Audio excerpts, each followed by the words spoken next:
Dear student, আসসালামু আলাইকুম। আজকে তোমাদেরকে ক্যালকুলাসের সাহায্যে কিভাবে গতি সমীকরণগুলো প্রতিপাদন করতে হয় তার ভিতরে সমবেগের যে সূত্রটা আছে এস ইকুয়াল ভিটি, এটা নিয়ে আলোচনা করব। তো আমরা এর আগে যে প্রমাণ করছিলাম যে এস ইকুয়াল ভিটি, এটা সাধারণভাবে প্রমাণ করছিলাম। তো আজকে যেভাবে প্রমাণ করব এটা হচ্ছে ক্যালকুলাসের সাহায্যে। ক্যালকুলাসের সাহায্যে প্রমাণ করার জন্য প্রথমে একটা চিত্র দেখাবো। দেখো, কোনো একটা ব্যক্তি বা বস্তু আদি অবস্থান হচ্ছে এখানে এবং টি সময় পর সে এখানে গেল। আদিতে তাহলে সময় কত হবে? সময় হবে 0। এবং একটা নির্দিষ্ট সময় পর, ধরো 5 সেকেন্ড বা 10 সেকেন্ড বা 1 মিনিট 2 মিনিট পর একটা সময় হবে, অর্থাৎ আমরা এটাকে ধরলাম টি সময় পর, তার টি ইকুয়াল টি। এই ক্ষেত্রে আদিতে কিন্তু তার কি নাই? স্মরণ নাই, তাহলে স্মরণ ইকুয়াল 0। একটা নির্দিষ্ট সময় পর অবশ্যই তার কি হবে? স্মরণ হবে, অর্থাৎ এস ইকুয়াল এস। এখন তাহলে যেহেতু এটা সমবেগের ক্ষেত্রে, আমরা কিন্তু বলছি সমবেগের ক্ষেত্রে, তাহলে এখানে ভিটা হবে কি? কনস্ট্যান্ট। ভি হবে কনস্ট্যান্ট, তাহলে ভির মানের কোনো পরিবর্তন হবে না। এখন এই ক্ষেত্রে যেহেতু ক্যালকুলাসের সাহায্য করব, এই ক্ষেত্রে আমরা ইন্টিগ্রেশন করব।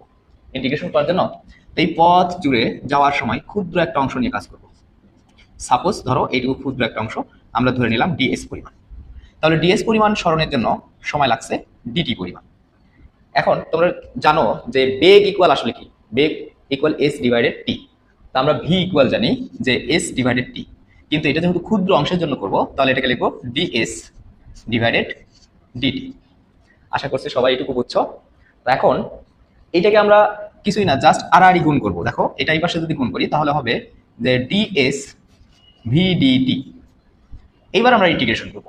ইন্টিগ্রেশন করার জন্য আগে ইন্টিগ্রেশনের সূত্রগুলো তোমাদের জানতে হবে অবশ্যই। তাহলে এটাকে যদি ইন্টিগ্রেশন করি, ইন্টিগ্রেশনাল সাইন দিব ডিএস এবং এখানেও ইন্টিগ্রেশনাল সাইন দিব ভিডিটি। এখন আমাদের যে কাজটা করতে হবে, লিমিট বসাতে হবে। লিমিট কি? দেখো, এখানে এস এর সাপেক্ষে ইন্টিগ্রেশন, এখানে এস এর সাপেক্ষে ইন্টিগ্রেশন। তাহলে যেহেতু এটা এস এর সাপেক্ষে, তাহলে দেখো এস এর লিমিট হচ্ছে 0 থেকে শুরু করে এস পর্যন্ত।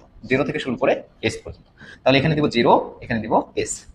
এবং এই ক্ষেত্রে ভি, ভি কিন্তু কি বলছিলাম? কনস্ট্যান্ট। যেহেতু ভি কনস্ট্যান্ট, তাহলে ভি কে আমরা বের করে নিয়ে আসবো, তখন কিন্তু ভি আর থাকবে না, শুধু থাকবে ডিটি, অর্থাৎ টির সাপেক্ষে ইন্টিগ্রেশন। তাহলে টির আদি সময় কত? 0, এবং শেষ সময়টা কত? টি। ওকে, এইবার দেখো এইটাকে আর একটা লাইনে আমরা একটু নিয়ে আসি। এস ডিএস, এই ভিটাকে কমন নিলাম, অর্থাৎ ভি যেহেতু আমাদের কনস্ট্যান্ট, তাহলে 0 থেকে টি, ডি টি।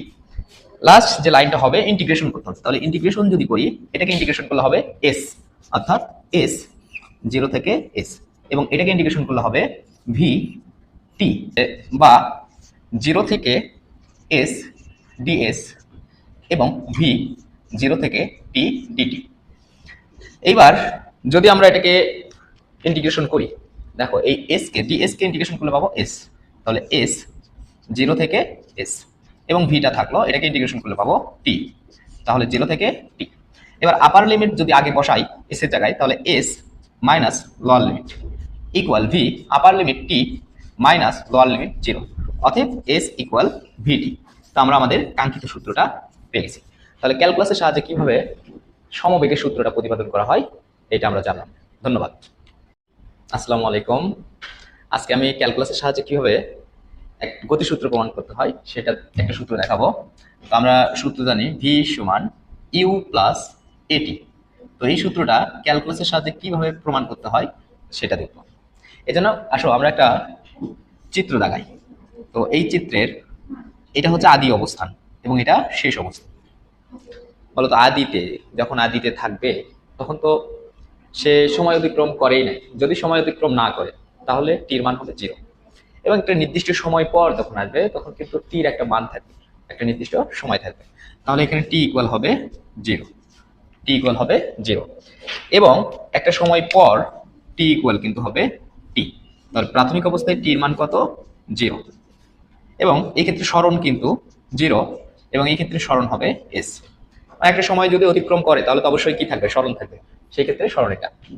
এখন এই ক্ষেত্রে যেহেতু আমরা কি বলছি যে এটা সমতরণের সূত্র, এটা কিন্তু অবশ্যই সমতরণের সূত্র। যেহেতু সমতরণের সূত্র, এটা থাকবে এখানে কনস্ট্যান্ট, এ থাকবে কনস্ট্যান্ট, তাহলে এ হচ্ছে সমতরণ। এখানে তাহলে আদি বেগ হবে ইউ এবং শেষ বেগ হবে ভি। তো আমরা একটা জিনিস জানি যে এ ইকুয়াল আসলে ভি ডিভাইডেড টি। আমরা এটাকে যেহেতু ক্যালকুলাসের সাহায্যে প্রমাণ করবো, তাহলে ক্ষুদ্র একটা অংশ নিলাম। এই ক্ষুদ্র অংশ অর্থাৎ ক্ষুদ্র অংশটা ধরলাম ডিএস, এবং ডিএস এর ক্ষেত্রে আমাদের সময় লাগছে ডিটি, আর এইটুকুর ক্ষেত্রে তাহলে হবে ডিভি। আমরা যদি ত্বরণ লিখি এ ইকুয়াল তাহলে লিখতে পারবো ডিভি বাই ডিটি। ওকে, এবার দেখো আমরা যদি এটাকে গুণ করে দিই তাহলে পাবো ডিভি ইকুয়াল এডি টি। এটাকে আমরা এই লিমিটের মধ্যে অর্থাৎ এইটুকু এবং এইটুকু লিমিটের মধ্যে ইন্টিগ্রেশন করব। তাহলে যদি ইন্টিগ্রেশন করি লিমিট দিব, লিমিট হচ্ছে এটা ভি, তাহলে ভির সাপেক্ষে ইউ ভি, তাহলে ইউ ভি ডিভি। এবং ত্বরণ যেহেতু সমত্বরণ, তাহলে ত্বরণটাকে অবশ্যই কমন নিয়ে নিব, কমন নিয়ে নিলাম, ইন্টিগ্রেশন দিলাম ডিটি। তাহলে টি লিমিটটা কত, 0 থেকে টি পর্যন্ত, তাহলে 0 থেকে টি। এখন আমরা লিমিটের যে ইন্টিগ্রেশনের যে সূত্র, ডিভি কে ইন্টিগ্রেশন করলে পাবো ভি অর্থাৎ ইউ ভি, এবং এখানে ডিটি কে ইন্টিগ্রেশন করলে পাবো টি, তাহলে 0 থেকে টি। তাহলে আমরা এই লাইনটাকে একটু এপাশে নেই।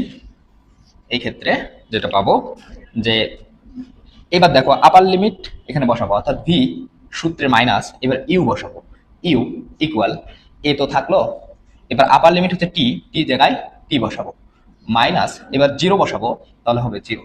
অতএব আমরা পাবো ভি মাইনাস ইউ ইকুয়াল এটি। তাহলে এটাকে যদি আমরা ভি ইকুয়াল ইউ প্লাস এটি লিখি তাহলে আমাদের কাঙ্ক্ষিত রেজাল্ট কিন্তু পেয়ে গেলাম। অর্থাৎ ইন্টিগ্রেশনের মাধ্যমে কিভাবে সমতরণের ভি সমান ইউ প্লাস এটি এই সূত্রটা প্রতিপাদন করতে হয় এটা আমরা দেখলাম। ধন্যবাদ সবাইকে, আবার দেখা হবে।